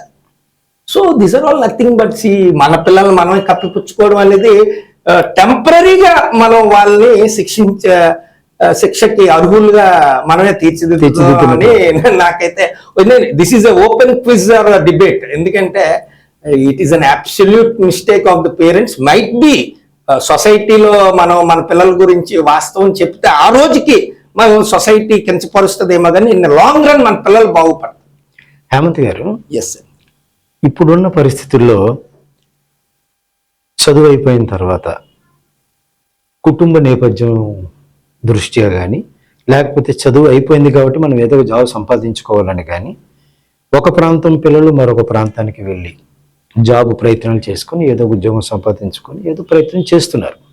ఇది తప్పు ఎంచడానికి వీలు లేని పరిస్థితి, ఇది ఎవరికైనా ఒకటే.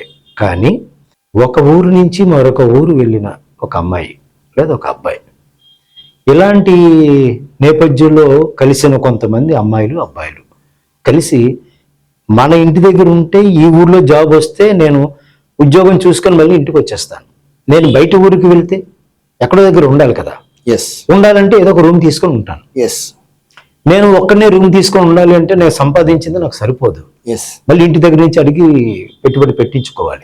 అది ఇష్టం లేక నేనేం చేస్తాను, షేరింగ్ రూమ్స్ ని షేర్ చేసుకుంటాం. ఒక ఇల్లు అద్దెకి తీసుకుంటాము, ఒక ముగ్గురు నలుగురు అమ్మాయిలు కానీ ముగ్గురు నలుగురు అబ్బాయిలు కానీ విడివిడిగా రూమ్స్ తీసుకొని అక్కడ స్టే చేసి వండుకొని తినడము, ఉండడం వరకు అక్కడ ఉండి ఏ హోటల్లోనో ఎక్కడో మెస్లోనో ఎక్కడో భోజనం చేయడం, ఏదో కాలం రన్ చేస్తూ ఉంటారు. ఇది సర్వసాధారణంగా అన్ని ఊర్లలోనూ కనిపించే ప్రాక్టికల్ నిజమైన నిజం. అయితే ఇలా రూమ్స్ లో ఉంటున్న ఈ పిల్లల్ని ఈ మధ్య కాలంలో పోలీసు డిపార్ట్మెంట్ వారికి వచ్చి చెక్ చేసిన నేపథ్యంలో మా రూమ్లో పిల్లలు ఉంటున్నారండి, వాళ్ళు చాలా ఒబీడియంట్ గా ఉంటారు అని వాళ్ళకి అద్దెకి ఇచ్చిన వాళ్ళు ఎవరు అడిగినా చెప్పే మాట. కానీ వాళ్ళు లోపల ఏం చేస్తున్నారు అనేది వీళ్ళకు కూడా తెలియదు పాపం. లోపల వీళ్ళు ఏం చేస్తున్నారు అంటే బయట నుంచి పార్సల్ తెచ్చుకుంటున్నారు, ఎందుకంటే వీళ్ళు ఎందుకోలేరు కాబట్టి. కానీ వాళ్ళు తెచ్చుకునే పార్సల్లో ఇందాక మీరు ఒక పదం వాడారు, అలాంటి కొన్ని బాటిల్స్ తెచ్చుకోవడం, లేకపోతే మరొకటి తెచ్చుకోవడము, మరొకటి తెచ్చుకోవడం. నేను ఇల్లీగల్ కాంటాక్ట్స్ గురించి మాట్లాడడం లేదు, వారి జీవితంలో గతంలో ఎప్పుడూ చూడని విధంగా వాళ్ళు చాలా చాలా అలవాట్లకు లోనైపోయి వాళ్ళు ఉంటున్న షేర్ చేసుకుంటున్న రూమ్ లో షేర్ ఉంటున్న వాళ్ళ అభిప్రాయాలు వీళ్ళు కూడా షేర్ చేసుకొని వాళ్ళ జీవిత విధానాన్ని దుర్భరం చేసేసుకొని చెడు అలవాట్లకు గురైపోయి ప్రాణాలు కోల్పోతున్న ఎన్నో సంఘటనలు మనం చూస్తున్నాం సార్. ఈ పరిస్థితుల్లో ఇలాంటి వ్యవస్థను మనం ఎంతకాలం చూడాలంటారు? అసలు ఈ వ్యవస్థ నుంచి బయటపడే మార్గం ఏదైనా ఉందంటారా? డెఫినెట్ గా ఉంది. ఎందుకంటే ఫర్ ఎగ్జాంపుల్ ఒక విజయనగరం, శ్రీకాకుళము, లేకపోతే కవిటి కంచి ఇచ్చేపురం, లేకపోతే సాలూరు, లేకపోతే రామదద్దపురం, లేకపోతే పార్వతీపురం, మన్యం జిల్లాల వంటి పారుకుపాడు, ఇటువంటి ప్రాంతాల్లో ఉన్నటువంటి తల్లిదండ్రులు కూడా పిల్లలని ఉద్యోగరీత్యా అంటే ఒక రూములో ఉండి ఉద్యోగంకి వెళ్ళేటటువంటి పరిస్థితికి ఉన్నటువంటి ఉద్యోగాల్లోకి పంపించగలుగుతున్నారంటే పూర్తిగా దయనీయమైనటువంటి పరిస్థితిలో తల్లిదండ్రులు ఉన్నప్పుడే పిల్లలు ఇలాగా వేరే వేరే ఊర్లకి వెళ్ళి ఉద్యోగాలు చేస్తారు. సమ్వేర్ లైక్ అబ్రాడ్ వెళ్తున్నారు అనుకోండి, యుఎస్ఏ, యూకే, ఆస్ట్రేలియా, ఎక్కడికి వెళ్తున్నారంటే దెన్ ఇట్ ఈస్ అలౌడ్. ఎందుకంటే ఏదో ₹1 ఎక్కువ సంపాదించడానికి వెళ్తున్నాడు కాబట్టి ఆ తల్లిదండ్రులు కూడా వాళ్ళతో పాటు ప్రయాణం చేయలేరు, ఎందుకంటే టికెట్ ఛార్జ్ ఎక్కువ, వీళ్ళకి కూడా వీసా పాస్పోర్ట్స్ ఉండవు కాబట్టి వీళ్ళు వెళ్ళలేదు అంటే దీనికి okay, we should accept it. ఇప్పుడు సాలూరులో ఉన్న కుర్రోడు వైజాగ్ లో ఉద్యోగం చేస్తుంటే వీళ్ళ అమ్మా నాన్న సాలూరులో ఏం చేస్తారండి? వీళ్ళిద్దరూ వచ్చి ఇక్కడ ఉండద్దా వీళ్ళ అబ్బాయితో పాటు? ఇతను ఎందుకండి వాళ్ళ లక్ష్మితోటో, రమ్యతోటో, సురేష్ తోటో, నరేష్ తోటో రూమ్ ఎందుకు ఇతను పంచుకోవాలి? తల్లితో తండ్రితో పంచుకోవచ్చు కదా రూము. అవును. వీళ్ళ అమ్మ నాన్న అక్కడ సాలూరులో చేసిన ఉద్యోగమే ఇక్కడ విశాఖపట్నం దొరకదా? అవును. ఇది విశాఖపట్నం కంటే సాలూరు అంత డెవలప్ అయిపోయి అక్కడ అంత ఉద్యోగోపాధి అవకాశాలు ఉన్నాయా? అంటే ఏం లేదు. వీళ్ళు ఏంటంటే పిల్లల్ని పంపించేస్తే వీళ్ళు తల్లి తండ్రి టింగు రంగా అనుకొని తిరుగుతారు ఇక్కడ.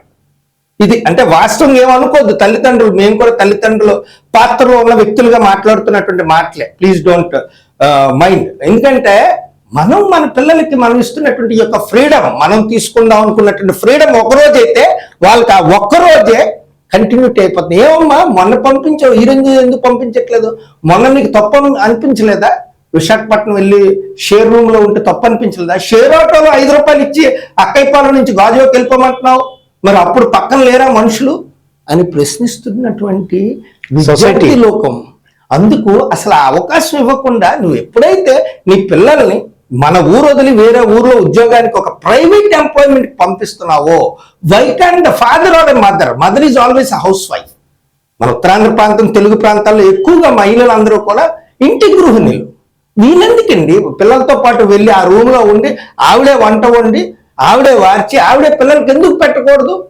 ఎందుకు నువ్వు భర్తతో ఉండిపోవాలి? ఇంత ఎదిగిన భర్త, 50-55 సంవత్సరాలు ఎదిగిన భర్త ఒక పిడికిన అన్నం పెట్టుకొని ఒక గుడ్డో ఒక చారో వండుకొని తినలేడా? సొంతూరులో వాళ్ళ అమ్మ వాళ్ళ నాన్న పెట్టలేదా? ఎందుకంటే వాళ్ళ అమ్మని నాన్నని కూడా వీడి ఇంట్లో తగిలేస్తారు. వీడు ఎదిగిన తర్వాత ఆ పెద్దవాళ్ళు 60 సంవత్సరాలు 70 సంవత్సరాలు వచ్చినటువంటి అమ్మమ్మ తాతలో నాన్నమ్మ తాతగారు వీళ్ళ ఇంట్లో నుంచి పంపించేస్తారు కదా. వీడికి ఆవిడ ఉన్నోడు లేడు. సో వీడికి కావాల్సిన ఈ భార్యే ఉండాలి. ఈ భార్య పిల్లలు ఎటుపోయినా పర్లేదు, భర్తతోటే ఉండాలి. What is this? అంటే ఇదంతా పూర్తిగా స్వార్థం, అంటే వ్యక్తిగత స్వార్థం. పోనీ అమెరికాలో ఉండండి, 4 సంవత్సరాలు 5 సంవత్సరాలు 16 సంవత్సరాల్లో రాగానే పిల్లలు పూర్తిగా వదిలేసి మీ ఉద్యోగం మీరు తెచ్చుకోండి. అమెరికాలో అది బయట పంపించండి. 3వ సంవత్సరం కల్లా స్విమ్మింగ్ పూల్ వేసేస్తారు. ఆడికి ఈత వస్తుందో మాంతుందో మనకు అనవసరని ఆడే ఈత కొడతారని కుక్క పిల్లలు వదిలేసినట్టు వదిలేస్తారు. అలాగే 16 సంవత్సరాలు వచ్చిన తర్వాత పిల్లల్ని బయటకు వదిలేస్తారు. నీ జాబ్ నువ్వు తెచ్చుకొని బతుకొని. ఆ రకమైన సాంప్రదాయంకి వెళ్ళండి. నో, నీకు 22, 23, 24, 25 వచ్చినంత వరకు ఇంట్లో నువ్వు రైతురకం చేసి కాయ కష్టం చేసి వాళ్ళకు పోషించి పెట్టి అది పూర్తిగా మంచి ఆజానుభవం అయిన తర్వాత గుర్రం మీద ఎక్కి తిరిగిసిరా అని చెప్పి విశాఖపట్నం, బొంబాయో, ఢిల్లీయో, బెంగళూరు పంపిస్తే తల్లిని తండ్రి నాన్నిస్తారా? స్టేషన్ దగ్గర, రైల్వే స్టేషన్ దగ్గర, అమ్మ ఈ రోజే మనల్ని వేరే ఊరికి ట్రాన్స్ఫర్ చేశారు, మీరు మళ్ళీ మీ ఇంటికి మీరు వెళ్ళిపోండి అని ఈడే ఫోన్ లో చెప్పేస్తాడు. రైల్వే స్టేషన్ దగ్గర మీ కొడుకే, మీకు విషయం తెలియట్లేదు. ఇవన్నీ అబద్ధాలు. ఇవి తెలుసుకునేటటువంటి రోజులు, మీకు ఇది నిజం అని తెలుసుకున్న విషయం మీరు బయటికి చెప్పలేక హార్ట్ అటాక్ వచ్చి చచ్చిపోతున్నారు. ఇది ఆత్మహత్య. ఇది మీరు అనుకుంటున్నా మీరు మామూలుగా చచ్చిపోతున్నారని కాదు, మీకు మీరు చంపుకుంటున్నారు. This is nothing but a suicide. ఎందుకంటే మన పిల్లల్ని మనం తప్పిపొచ్చడం వల్ల, మనం పిల్లలు చేసేటటువంటి తప్పుల్ని మనకు మనం యాక్సెప్ట్ చేసి సమర్థించడం వల్ల బయట ప్రజలకు తెలియకుండా దాన్ని కప్పిపుచ్చి ఎస్ వీఆర్ క్లీన్ చిట్ అని చెప్పి మనకు మనం కృత్రిమంగా భావించడం వల్ల మనకు మనం ఊరేసుకుంటున్నాం. మన పిల్లలే మనల్ని చీకొడుతున్నారనే విషయం బయట సమాజానికి చెప్పలేక మనకు మనమే కృంగి కుసించిపోయి మనకు మనమే ఆత్మహత్యకు లోనవుతున్నాం. ఇట్ ఈస్ నథింగ్ బట్ ఈ బ్రెయిన్ స్ట్రోక్స్ కానీ హార్ట్ అటాక్స్ కానీ అందుకే వస్తున్నాయి. హేమంత్ గారు, మనం ఈ విద్యా వ్యవస్థ ఎలా ఉంది, లేదు విద్య అయిపోయిన తర్వాత వాళ్ళ పరిస్థితులు ఎలా ఉన్నాయి, ఇవన్నీ మనం మాట్లాడుకుంటున్నాం కదా. అసలు మీరు విద్యార్థి నాయకుడిగా ఇన్ని విషయాలను తెలుసుకొని అసలు మీ విద్యార్థి దశలో ఉండగానే మొదలుపెట్టిన మీ జీవితంలో విద్యార్థుల కోసం నిరంతర పోరాటాలు చేసిన సంఘటనలు చాలా ఉన్నాయి. మీకు ఆ ఇన్స్పిరేషన్ ఎలా వచ్చింది? ఎందుకు మీరు చాలా మంది స్టూడెంట్స్ ఉంటారు, చాలా మంది విద్యార్థులు ఉంటారు, అందులో ఒకరో ఇద్దరు నాయకులు ఉంటారు, చాలా మంది నాయకులు ఉంటారు, అందులో ఒకరో ఇద్దరు జీవితకాలం నేను విద్యార్థి నాయకుడిగా ఉండి విద్యార్థుల కోసమే పరితపించి వారి కోసమే నేను ఏదోటి చేస్తాను, నా జీవితాన్ని అంకితంగా వాళ్ళకి అర్పిస్తాను అనుకునే వాళ్ళు ఒకరు ఇద్దరు ఉంటారు.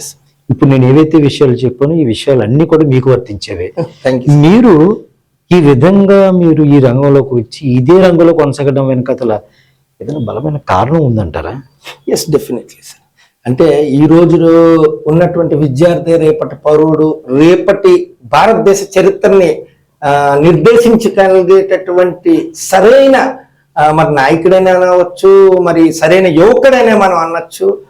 Because stop not till the goal is reached awake rise అని చెప్పి ఎవరైతే స్వామి వివేకానంద గారు మనకి చెప్పారో, ఎందుకంటే మనం సాధించినంత వరకు కూడా ఈ యొక్క పని సాధనని ఆపద్దని చెప్పి ఆయన ఏదైతే చెప్పారో అందులో భాగంగా నేను బాగా, ఎందుకంటే ప్రాక్టికల్ గా ఆయన చెప్పినటువంటి మాటలు ఇట్ ఈస్ రియల్లీ ప్రాక్టికల్. ఎందుకంటే విద్యార్థి లోకంలో ఎప్పుడైతే మార్పు అనేది ప్రారంభం అవుతుందో అంతవరకు కూడా వి షుడ్ ఎందుకంటే ఇప్పుడు మారుతున్నటువంటి రాజకీయ తరుణంలో ఈ ప్రతి ఎమ్మెల్యే, ప్రతి ఎంపీ, ప్రతి కార్పొరేటర్, ప్రతి వార్డు ప్రెసిడెంట్, అలాగే ప్రతి జడ్పీటీసీ, ప్రతి ఎంపీటీసీ, ప్రతి ఓడు కూడా వాడి ఇంట్లో వాళ్ళ పిల్లాడు కానీ వాళ్ళ పాప కానీ వాళ్ళు ఏం చదువుతున్నారని వాడికి అనవసరం. వాడు ఓన్లీ పొలిటికల్, రాష్ట్రం, కేంద్రం దీని మీద ఉంటారు. కానీ మన ఇల్లుని మనం చక్కదిద్దుకుంటే మన పక్కింటోడు మనల్ని ఫాలో అవుతాడు. ఎందుకంటే మనకి ప్రాథమిక విద్య ఒక విద్యార్థికి పునాదిని ఇందాకలే చెప్పాను. అంటే ఏదైతే మన ఫౌండేషన్ లెవెల్లో కానీ యువతను కానీ కరెక్ట్ చేయగలిగితే ఆటోమేటిక్ గా India will run under the situations of computers. మీరు చెప్పిన నాయకులు ఎక్కలేదు, కంప్యూటర్ రన్ చేస్తారు. మీరు చెప్పిన ఈ పాయింట్ లో విద్యార్థి నిలబడాలి అని అంటే ఇది అవసరం అని చెప్పారు. మీరు ఈ విద్యార్థులకు నాయకునిగా మారడం వెనకాతల ఎవరున్నారు, ఏ సంఘటన ఉంది? ఎస్ వెరీ ఇంట్రెస్టింగ్ క్వశ్చన్ అడిగారు sir Chandrashekhar sir. It is nothing but everyday learning or everyday teaching. అంటే ఏదైతే మనం తెలుసుకుంటాం, ఈ రోజు ఇద్దరు పిల్లలు వెళ్ళి ఎక్కడో some they have caught by the police because they have undergone some గంజాయో ఏదో సమ్ డ్రగ్స్ తీసుకున్నారని ఎప్పుడైతే మనకు విషయం తెలుస్తుందో దాని మీద మనం ఒక అవగాహన సదస్సు ప్రారంభిస్తాం. బాబు మీరు ఇలాగ సంఘ విద్రోహులుగా మీరు తయారవ్వద్దు అని ఎప్పుడైతే మనం స్టార్ట్ చేస్తాం, we are the leaders for the society. Leadership is not something made, ఎక్కడి నుంచో రారు. Yes, these are all born. ఎందుకంటే పరిస్థితులకు అనుగుణంగా లీడర్షిప్ అనేది గత 36 సంవత్సరాల నుంచి నా యొక్క విద్యార్థి సమయం హేమంత్ కుమార్ గారు ఇలా విద్యార్థి నాయకునిగా మారడం వెనకాతల it is nothing but a self designated position given by the students of the society. ఈ యొక్క విద్యార్థులు ఎవరైతే ఈ యొక్క లోకంలో ఉన్నారో వాళ్ళు చేస్తున్నటువంటి మంచి పనులు అభినందించడం, వాళ్ళు చేస్తున్నటువంటి చెడు పనులను ఖండించడం, ఇదే నాయకత్వం. ఇదే నాయకత్వం అన్న పేరును తెచ్చిపెట్టిన తప్ప it is nothing but not got elected or not got given by nominated positions by any of the political parties. మీ ద్వారా జరిగిన పోరాటాలు ఏ సందర్భాల్లో ఎలాంటి పోరాటాలు చేశారు? చాలా పోరాటాలు చేయడం జరిగింది. మొట్టమొదటిగా విద్యార్థులు డ్రగ్స్ కి కానీ ఇవి ఏవైతే చెడు వ్యసనాలు సిగరెట్లకు కానీ లేదంటే మత్తు పానీయాలకు కానీ దూరంగా ఉండాలని చెప్పి ప్రారంభించినటువంటి 30-33 సంవత్సరాల చరిత్ర క్రితం నుంచి విద్యార్థులకు సకాలంలో ఉద్యోగ నోటిఫికేషన్లు వేస్తే ఉద్యోగ ఉపాధి అవకాశాలు వస్తాయి గనక వాళ్ళకి ఉద్యోగ నోటిఫికేషన్ సకాలంలో వేస్తే వాళ్ళు చదువుకుంటారు, వాళ్ళ యొక్క చెడు మార్గంలో ప్రయాణించరని చెప్పి ఈ యొక్క ప్రభుత్వాలకి ఖండించినంత వరకు కూడా ఈ యొక్క మా యొక్క విద్యార్థి దశ ఉద్యమ దశగా మారి మళ్ళీ ఈ యొక్క నిరుద్యోగ దశగా ఈరోజు ప్రయాణిస్తుంది. కనుక every day students, LKG student దగ్గర నుంచి పీజీ పిహెచ్డి స్టూడెంట్ వరకు, నిరుద్యోగ వరకు, group 1, group 2, group 3, group 4, SI DSC, constable, విశ్వవిద్యాలయాల ఖాళీల దగ్గర నుంచి ఐఏఎస్, ఐపీఎస్ అంటే ఏవైతే సివిల్ సర్వీసెస్ ఉన్నాయో వీటి మీద వరకు కూడా అవగాహన తెలుసుకుంటూ ఎవ్రీడే అప్డేట్ అవుతూ కూడా వాటిల్ని మనకి ఉన్నటువంటి పరిజ్ఞానాన్ని మిగతా ఉన్నటువంటి విద్యార్థులకు కానీ నిరుద్యోగ యువతకు కానీ పంచుదాం అన్నటువంటి ఒక మంచి ఆలోచనతో ముందుకు వెళ్ళడం తప్ప దీని వెనకాతల ఏ ఒక్క పెద్ద మనిషి లేడు. Only the one man who is back of the entire show is nothing but the God who is giving us the patience. 33 సంవత్సరాల నుంచి ఒక యువకుడు ప్రజాక్షేత్రంలో, ఒక సమాజంలో, ఒక కార్పొరేటర్, ఎమ్మెల్యే, ఎమ్మెల్సీ ఇంకోటో కావాలి, ఇది లేకపోతే నేను ఈ సేవ చెయ్యను అని అనకపోయినా సరే తల్లిదండ్రులు ప్రోత్సహిస్తూ పర్వాలేదు నువ్వు ముందుకు వెళ్ళని చెప్పి మమ్మల్ని ముందుకు పంపిస్తున్నటువంటి నా తల్లిదండ్రులకి నిజంగా వాళ్ళకి మనం కృతజ్ఞతలు తెలియజేసుకోవాలి. ఎందుకంటే without expecting any single rupee నేను చేస్తున్నటువంటి ఏ సేవనైనా కరోనాలోనే భోజనాలు వండించడం, కుటుంబం అంతా కూడా ఇన్వాల్వ్ అయి ఉండడం, ఇవన్నీ nothing but they had the charity. వాళ్ళకి ఆ యొక్క కాయ కష్టం, ప్రజలు బాగుంటే మనం బాగుంటే, అందరూ నవ్వుతూ ఉంటే మనం కూడా అందులో ఒకరుగా ఉండాలని అనుకుంటున్నట్లు వాళ్ళ ఆలోచనలు నాకు ఒక స్ఫూర్తినిచ్చాయి. అందుకే ఈ రోజు నాకు I had full confidence because even my wife and my children are also cooperating, supporting with me. మా ఫాదర్ లేరు కానీ my mother is still cooperating. Hemanth Kumar గారు, మీ జీవితంలో ఎంత పెద్ద జీవితంలో ఇన్ని ఉద్యమాలు, ఎంత ఎడ్యుకేషన్ స్టూడెంట్స్కి ఇస్తూ, ఎంత వాళ్ళ ఉద్యోగాల కోసం తపన పడుతూ, వాళ్ళు ఎవరైనా నాకు ఉద్యోగం దొరికిందని మీకు చెబితే సంతోషపడి వాళ్ళ ఆనందాన్ని మీరే సెలబ్రేట్ చేసి ఇలాంటి సంఘటనలు ఎన్నో చాలా మంది చూస్తూ ఉన్నాం. అయితే ప్రతి పేరెంట్స్కి మన ముందు అనుకున్నట్టుగా ప్రతి పేరెంట్స్కి మా అబ్బాయి ఇలా అవ్వాలి అని ఆలోచన చేసి ఉంటారు. అలాగే సమయం హేమంత్ కుమార్ గారు వాళ్ళ పేరెంట్స్ కూడా మా అబ్బాయి ఇది అవ్వాలి అని అనుకుని ఉంటారు. మీ ముందు కూడా చెప్పుంటారు. Yes sir. అయితే మీ పేరెంట్స్ వారి పేర్లు, వాళ్ళు ఏం చేస్తూ ఉండేవారు, మీ కుటుంబ నేపథ్యం ఎస్ మన చందు సుప్రీం టీవీ ప్రేక్షకులు కాస్త చెప్పండి. ఎస్. మా అమ్మగారు సమయం నాగలక్ష్మి గారు తోట తౌటయ్య గారి యొక్క కుమార్తె. ముగ్గురు మగపిల్లలు, వాళ్ళు ఒక ఆడపిల్ల. ఈమె సాలూరు మాది. అక్కడి నుంచి మా అమ్మగారు ఒక రైతు కుటుంబం నుంచి వచ్చారు. ఇక్కడ విశాఖపట్నంలో స్టీల్ అథారిటీ ఆఫ్ ఇండియాలో మా నాన్నగారు పనిచేసేవారు. మా ఫాదర్ సెంట్రల్ ఎక్సైజ్ కమిషనర్ ఆయన. అయితే never he has got depended on his father. మా నాన్నగారు ఒక హాకీ ప్లేయర్, నేషనల్స్ పార్టిసిపేట్ చేశారు. ఆయన స్టీల్ అథారిటీ ఆఫ్ ఇండియాలో ఒక సెంట్రల్ గవర్నమెంట్ ఎంప్లాయ్మెంట్ లో ఉండడం వల్ల ఆ కొద్దిపాటి జీతం వచ్చినప్పటికీ కూడా మమ్మల్ని అందరినీ కూడా ఒక మంచి ఎడ్యుకేషన్ ఇవ్వాలని చెప్పి వాళ్ళ ఆలోచన. అంటే వాళ్ళు పడేటటువంటి ముగ్గురు పిల్లలు మేము ఒక్కొక్కసారి ఇద్దరికి ఫీజు కడితే ఒకరికి ఫీజు కట్టలేనటువంటి పరిస్థితి కూడా ఉన్నప్పటికీ కూడా ఆ విషయాలు మాకు బయటికి చెప్పకుండా వాళ్ళు జాగ్రత్తగా మేనేజ్ చేస్తూ సిచ్యువేషన్స్ ని వాళ్ళు ముందుకు వెళ్ళి అలాగే రోజులు గడిచినప్పటికీ కూడా కొంత ఫైనాన్షియల్ అసిస్టెన్స్, భూముల రేట్లు పెరగడాలు కానీ ఈ మార్పులకు అనుగుణంగా మాకు కొంతవరకు బెటర్ దెన్ అదర్స్. అంటే for example auto driver is better than a rickshaw man and car driver is better than an auto man అన్నట్టు మేము ఉన్న వాళ్ళకంటే మాకంటే కింద స్థాయిలో ఉన్న వాళ్ళని చూసుకుంటూ మేము మీకంటే బెటర్ గా ఉన్నాం అని చెప్పి తృప్తి పడుతూ బతుకుతూ ముందుకు వెళ్తూ వెళ్తూ వెళ్తూ వెళ్తూ మేము why can't we do some service for the society.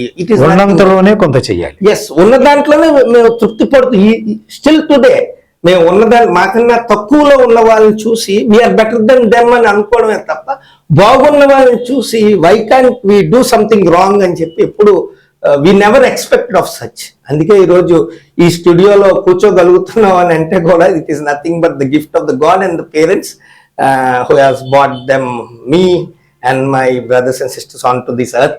ఎందుకంటే వాళ్ళు పుట్టించి మమ్మల్ని పెంచి పోషించి పెద్ద చేసి ఒక మంచి క్రమశిక్షణ. మా ఫాదర్ చనిపోయే ముందు ఒకటే మాట చెప్పారు, నువ్వు ఎమ్మెల్యే అవుతావు, ఎంపీ అవుతావు, మినిస్టర్ అవుతావు, సీఎం అవుతావు, పక్కన పెడితే ఆ పదవి కంటే ఎక్కడ కూడా ఎప్పుడు అవినీతి చెయ్యొద్దు, ఎవరిని ఇబ్బంది పెట్టద్దు అన్న మాట ఆయన చనిపోయే ముందు చెప్పిన రోజులో లాస్ట్ మాటలు. అంటే నాకు చెప్పినటువంటి మాటలు అవే. నువ్వు ఏ తప్పు చేయకూడదు, ఏ పోరాటాలు అవి చేస్తున్నావో ఆ పోరాటాలు కొనసాగు తప్ప ఏది ఆశపడి ఏది చేయొద్దని చెప్పి ఆయన చెప్పారు. అందుకే దేనికి కూడా ఎప్పుడు కూడా ఫలాంది కావాలని కానీ ఫలాంది ఉంటేనే ఫలాంటి పని చేస్తానన్న మాట ఏ రోజు చేయలేదు. అందుకే కూడా కోవిడ్ లో కూడా కోట్లకు అధిపతులు ఉన్నటువంటి టింపనీ స్కూల్ తల్లిదండ్రులు కూడా మేము ఫీజులు కట్టలేమనంటే వాళ్ళ గురించి సెల్ టవర్ ఎక్కి ఉద్యమం చేసి రాష్ట్ర వ్యాప్తంగా ప్రతి స్కూల్ కూడా అప్పట్లో ఉన్నటువంటి కోవిడ్ జీవో 30% అమలు చేసే విధంగా ఆ రోజు కృషి చేశాను. కోర్టుకు కూడా నా మీద కేసు కట్టారు, కోర్టుకు వెళ్ళాను. జడ్జి గారు కూడా మీరు చేసింది కరెక్టే అన్నారు, కానీ అటువంటి పనులు చేయకూడదు, కానీ మీరు ఆ సిచ్యువేషన్ లో మీరు చేసింది కరెక్టే అని చెప్పి నాకు ఏ రకమైన శిక్ష వేయకుండా అభినందించి మరొకసారి చేయొద్దని చెప్పారు. ఇటువంటివి ఎన్నో నెమరు వేసుకునేటటువంటి సందర్భాలు. అదేవిధంగా డిఎస్సి అభ్యర్థులు వయోపరిమితి కోల్పోయి వాళ్ళు పరీక్షకు అర్హులు కాలేని పరిస్థితిలో ఒకరోజు చంద్రబాబు నాయుడు గారు ముఖ్యమంత్రి గారు 2014 ఉంటుండగా ఆయన కాన్వాయ్ని అడ్డంగా పడుకొని ఆపారు. వాస్తవంగా చెప్తే నన్ను ఒక సీఎం కాన్వాయ్ని అడ్డితే తీసుకుని వెళ్ళి జైల్లో పెడతారు. కానీ చంద్రబాబు నాయుడు గారు వెంటనే బయటకు వచ్చి భుజం మీద చేసి ఏంటంటే ఇలాగ ఉంది సార్, వయోపరిమితి కోల్పోయారంటే ఇమీడియట్ గా 44 years ఓసీ వాళ్ళకి ఉద్యోగ వయోపరిమితి డిఎస్సికి పెంచడం జరిగింది. అలాగే గత ప్రభుత్వంలో జగన్మోహన్ రెడ్డి గారు ఒక్క డిఎస్సి కూడా ఇవ్వకపోతే లోకేష్ గారు చంద్రబాబు నాయుడు గారి దగ్గరికి వెళ్తే 16,347 ఉద్యోగాలు సింగిల్ నోటిఫికేషన్ లో ఇవ్వడం జరిగింది. ఇలాగ ఎన్నో మార్పులు చేసుకుంటూ వచ్చారు. So these are all achievements అని మనం చెప్పుకోవచ్చు. ఒక రకంగా చెప్తే ఇవే అనుభవాలని కూడా చెప్పుకోవచ్చు. భావి తరాలకు మంచి మార్గదర్శకం ఇవ్వాలనేటువంటి ఒక మంచి ఉద్దేశంతో ముందుకు వెళ్తున్నామే తప్ప ఏదో కోరుకుంటూ ఏదో అవకాశాలు వస్తాయనో అవకాశాల గురించి ప్రయత్నిస్తూ అయితే ఏ ఒక్క పని ఏ రోజు చేయలేదని చెప్పి హేమంత్ కుమార్ గారు, మీరు ఒక విద్యార్థి నాయకునిగా ఉంటూనే నాకు తెలిసినంత వరకు మీరు అదర్ ఆర్గనైజేషన్స్ తో కూడా కొన్నింటితో మీకు మంచి అవినాభావ సంబంధాలు, మీరు వారితో పాటు ముందుకు నడుస్తున్న సందర్భాల గురించి నేను విన్నాను. వాటిని మన చందు సుప్రీం టీవీ ప్రేక్షకులకు వివరిస్తారా? అతి ఎక్కువగా ఆంధ్రప్రదేశ్ నిరుద్యోగ చేసే రాష్ట్ర అధ్యక్షుడిగా నా యొక్క పాత్ర ఎక్కువగా ఉంటుంది. అదే విధంగా ఇటీవల ఒక సంవత్సరాల క్రితం నన్ను పోర్ట్ పూల్ కళాశీలు అతి ముఖ్యంగా నన్ను వాళ్ళకి గౌరవాధ్యక్షుడిగా వాళ్ళంతటా వాళ్ళే ఎన్నుకున్నారు. ఎందుకంటే this is the of the topic. అందుకే చంద్రశేఖర్ గారిని మరొకసారి ఆ ప్రశ్న ఏంటని అడగడం జరిగింది. ఎందుకంటే it is completely trade union related subject. ఎందుకంటే నేను పిహెచ్డి ఇన్ ట్రేడ్ యూనియన్స్ చేశాను కాబట్టి వాళ్ళందరూ నా దగ్గరికి వచ్చి ఇతను దేనికి అమ్ముడు పోడు, తిరిగి ఇతను కాయ కష్టాన్ని పెడతాడు, ఎంత దూరం అయినా సరే ప్రయాణిస్తాడు, ఎంత కష్టమైనా సరే ఎదిరిస్తాడు, పని జరిగినంత వరకు కూడా మన తరపు నిలదొక్కుంటాడని చెప్పి వాళ్ళకి ఒక నమ్మకం ఉండబట్టి లక్షల కోట్లు పెద్ద పెద్ద అధికారుల్లో దిగినటువంటి నాయకులను వాళ్ళు గౌరవాధ్యక్షుడిగా పెట్టుకోకుండా నా వంటి సామాన్యుడిని ఒక పోర్ట్లోని ఈ యొక్క వర్కర్స్ అందరూ కలిపి వాళ్ళకి ఒక గౌరవాధ్యక్షుడిగా సమయామంత్ కుమార్ అని చెప్పి నన్ను పెట్టుకుంటే నిజంగా ఈ రాష్ట్రంలో ఒక తమిళనాడులో విజయ్ గారు చీఫ్ మినిస్టర్ అయినంత ఆనందంగా నాకు 2 సంవత్సరాల క్రితం ఈ యొక్క ఆనందం దక్కింది. ఎందుకంటే పోర్ట్ అంటే విశాఖపట్నం పోర్ట్ ఇస్తుంది నథింగ్. ఈ విశాఖపట్నం అంతటికి కూడా స్టీల్ ప్లాంట్ పోర్టే పెద్ద సంస్థలు. అటువంటి సంస్థకే మనం అధ్యక్షుడు అంటే సో వీఆర్ సాటిస్ఫైడ్. అంటే మా తల్లిదండ్రులు ఏవైతే కళ్ళ కన్నారో ఏ అవినీతి ఏ తప్పులు చేయకూడదని ఆ హేమంత్ కుమార్ చేయకూడదు మంచిగా ఉండాలని అనుకున్నా అది ప్రజలే నిరూపించారని నేనైతే భావించాను. బాగుంది సమయం హేమంత్ కుమార్ గారు. సాధారణంగా ప్రతి ఒక్కరు కూడా నేను ఇలా ఉండాలి, నేను ఇలా అభివృద్ధి చెందాలి, లేదు నేను ఇది సాధించాలి, లేకపోతే ఇలా వీళ్ళ కోసం నేను గట్టిగా కృషి చేసి అది నేను అచీవ్ అవ్వాలి అని ప్రతి ఒక్కరిలోనూ ఏదో ఒక అంబిషన్ ఉంటుంది సార్. ప్రతి ఒక్కరిలోనూ ఉంటుంది. కొన్ని సందర్భాల్లోనే బయటపడుతుంది, ఎప్పటికీ కొన్ని సందర్భాల్లో కాదు, ఎప్పటికీ బయటపడిన విషయాలు కొన్ని ఉంటాయి. సమయం హేమంత్ కుమార్ గారు ఈ విద్యార్థి లోకాన్ని కానీ, ఈ నిరుద్యోగ వ్యవస్థ గురించి కానీ, ఈ కార్మిక లోకం గురించి కానీ, ఈ సమాజం ఎలా ఉండాలి, ఎలా నేను చూడాలి అని అనుకునే ఆ ఎలా అనుకుంటున్నారు? డెఫినెట్ గా ఏ రోజైతే ఇంటికి ఒక ఉద్యోగం, అట్లీస్ట్ చంద్రబాబు నాయుడు గారు గత ఎన్నికల్లో చెప్పారు ఇంటికి ఒక ఉద్యోగం ఇస్తాను. మేబీ చెప్పిన ప్రతి మాట it may take some time as Chandrashekhar garu చెప్పినట్టు. కానీ ఆ ఆలోచన ఆ మైండ్ కి స్ట్రైక్ అయినటువంటి పదం ఇంటికి ఒక ఉద్యోగం. అట్లీస్ట్ ఇంట్లో ఒకరైనా సరే మిగతా నలుగురికి ఆ పీడికన అన్నం పెట్టగలిగేటటువంటి స్తోమత ఈ యొక్క భారతదేశంలో మనం తెప్పించగలిగితే మన ప్రతి ఇంట్లో ఒక ఐఏఎస్ అక్కర్లేదు, 10 ఇంట్లకి ఒక ఐఏఎస్ అక్కర్లేదు, 100 ఇంట్లకి ఒక ఐఏఎస్ అక్కర్లేదు, ప్రతి ఇంట్లో ఒక క్లర్క్ ఉంటే చాలు. సంపాదనాపరుడు ఉండాలి. ఎస్ దొంగతనం చేయకుండా నిజంగా తృప్తిగా ఒక 15,000 20,000 రూపాయలు తెచ్చిపెట్టి ఇల్లును రన్ చేయగలిగి అట్ ద సేమ్ టైం ఒక సొంత ఇల్లు ఉంటే ఏదో ఉన్న గంజితోటి ఇంట్లో తెచ్చుకున్నటువంటి బియ్యంతో ఆ పప్పు ఉప్పుతోటో కాలక్షేపం చేయగలిగేటటువంటి స్తోమతకి ప్రతి ఇంట్లో ఎవరు కూడా ఆకలితో ఉండకూడదు. అందుకే కదా అన్నా క్యాంటీన్ మన చంద్రబాబు నాయుడు గారు 5 రూపాయలకి పెట్టారు. మన ఇంట్లో వండుకున్న 5 రూపాయల కంటే ఎక్కువ అవుతుంది. అటు 5 రూపాయలపై చేతులు జోడి నమస్కరించాలి. జగన్మోహన్ రెడ్డి గారు ఎప్పుడైతే అన్నా క్యాంటీన్ తీశారో అతన్ని నేను నిలదీసి అడగడం జరిగింది. ఏమన్నా జగనన్నా అని పిలుస్తారు కదా, ఆ ఉన్న అన్నా క్యాంటీన్ కూడా తీసేసావన్నా తప్పు కదన్నా, నోటి దగ్గర కూడు కొట్టకూడదు కదన్నా అని అడిగాను. ఎస్, నువ్వు తీసేసినప్పుడు నువ్వు ప్రతి ఇంటికి నువ్వు రేషన్ ఇచ్చి ప్రతి ఇంటికి నువ్వు అన్నం పంపించచ్చు కదా. నువ్వు చేయలేనప్పుడు ఎదుటివాడికి పేరు వస్తుందని వాడు పెట్టిన పథకం నిన్న విజయ్ కూడా స్టాలిన్కి వెళ్ళి సాల్వ్లో తప్పాడు కదా. నీకు ఆ మాత్రం సెన్స్ లేదా? జగన్మోహన్ రెడ్డి గారు ఒక ముఖ్యమంత్రి స్థాయి అంటే you should be a role model sir. మీరు ఒక రోల్ మోడల్ గా ఉండాలి. కక్షలో ప్రతీకారాలు తీర్చుకోవడానికి ఈ రాష్ట్రంలో ముఖ్యమంత్రులు కాదు, వాళ్ళకంటే బెటర్ గా వీడు చేయాలి అంటే వాడు ఏం చేశాడు అంతకంటే బెటర్ గా నేను చేస్తానని చెప్పి ఎన్నికల్లో ప్రచారం చేసుకోవాలి, ముందుకు వెళ్ళండి. అంతేగాని వాడు పెట్టిన పథకాలు వీడు తీసడం, వీడు పెట్టిన పథకాల పేర్లు వాడు మార్చడం, దీనివల్ల ఏం రాదు. ప్రజలన్నీ గమనిస్తున్నారు. వీళ్ళు ఎవరైతే కూటమి ప్రభుత్వం అధికారంలోకి రాగానే తెలిసిన ఎన్ని తెచ్చారా?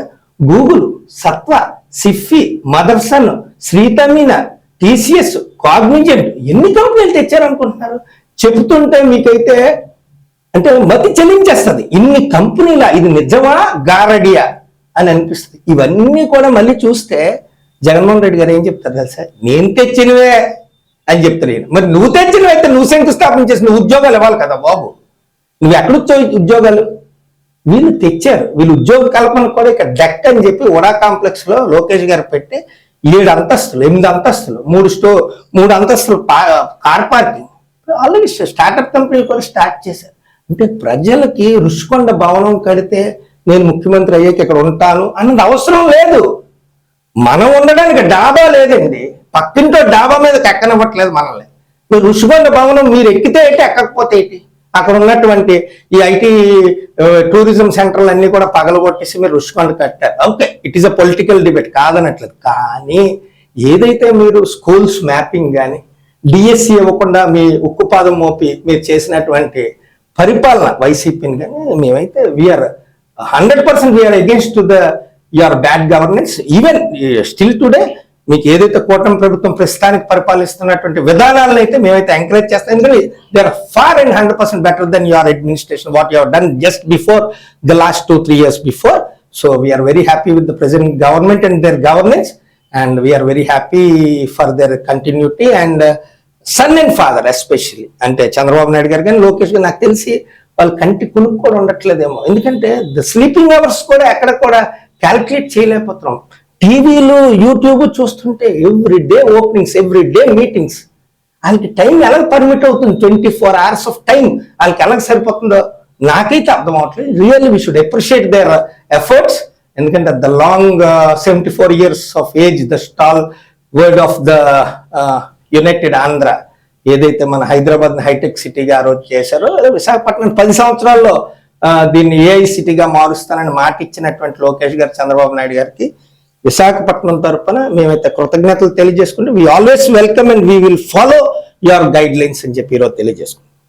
కృషి ఉంటే మనుషులు ఋషులు అవుతారు అనేది వేటూరి సుందరరామూర్తి గారు చెప్పిన ఒక గొప్ప మాట. ఓ సినిమా కోసం, సినిమా విషయం పక్కన పెడితే ప్రతి ఒక్కరు కూడా కృషి చేయాలి.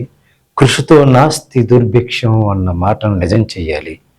మీ ఈ విద్యార్థి జీవితం నుంచి కార్మిక జీవితంలోకి ఇంకా చాలా జీవితాలను ప్రభావితం చేస్తున్న సమయం హేమంత్ కుమార్ గారు ఈరోజు మన చందు సుప్రీం టీవీ స్టూడియోకి వచ్చి మీ అందరికీ చాలా అమూల్యమైన విషయాలను పంచారు. వారికి మీ అందరి తరపున నేను కూడా ధన్యవాదాలు తెలియజేస్తున్నాను sir. Thank you very much. Always we welcome you sir.